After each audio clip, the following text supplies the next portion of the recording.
شیشتا خوشحال شدم با خانه شیشتا و در خانه ما روزی خدا والا کرد نصیب ما بود بیامد. خیر بینی بریم خدا از عمر ما گفتم بالا عمر شما بگذاره زحمت شما خدا بی نصیب نکنه بی نصیب نشیم از این زحمت. بسم الله الرحمن الرحیم. با درود و سلام خدمت شما دوستان عزیز. شهر زیبای هرات و منطقه پل رنگینه است. ان شاء الله که نامش اشتباه نگفته باشم.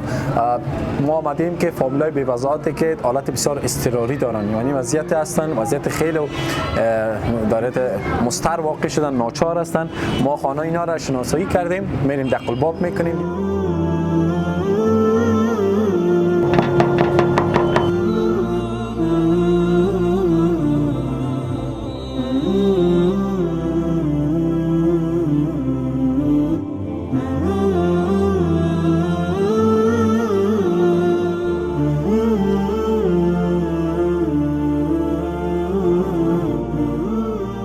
زمستانتان حل میشه؟ خیر بینی بریم خدا از عمر ما گفتم بالا عمر شما بگذاره زحمت شما خدا بی نصیب نکنه بی نصیب نشیم از این زحمت. زنده باشی مادر عزیز.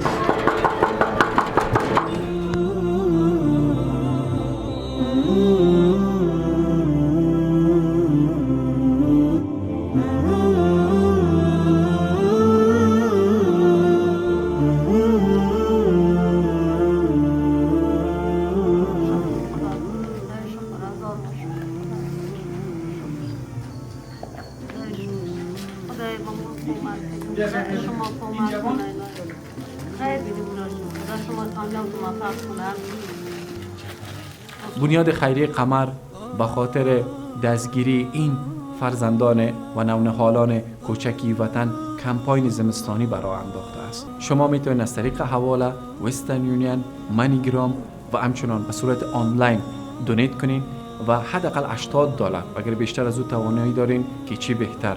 ما قرار است که بسته های مواد غذایی را در کنار کمپل و همچنان بخاری و مواد دیگه که ضرورت است در زمستان تقدیم این هموطنان در کابل و سایر ولایات کنیم. شما لباس هایی را که استفاده نمی کنین بر روی صفحه امیل ازه شما آدرس های مشاهده میکنین در کابل و سایر ولایات. میتونین در این آدرس ها این لباس ها را بیارین تسلیم کنین. خانواده های عزیزی که کسی ندارن به خاطر انتقال این لباس ها نماینده قمر در واقع شماره تماس که میبینین همین لحظه تماس بگیرین، اونا در به منزل شما آمده و این لباس هایی را که جمع آوری کردین انتقال میتن. فراموش نکنین بنیاد خیریه قمر این لباس ها را به خاطر از اینکه به صورت درست به دوستا ما تقدیم کرده باشیم از چند مرحله میگذرانه. اول ای که اینا را ما به اصناف مختلف تقسیم میکنیم، لباس هایی که مربوط خانم هاست، کودک هاست و در واقع برادرای ما است. بعد شستشو میشن، در پلاستیک ها جابجا میشه و با اون مواد ارتزاقی و همچنان کمپل و بخاری تقدیم اینا میشه.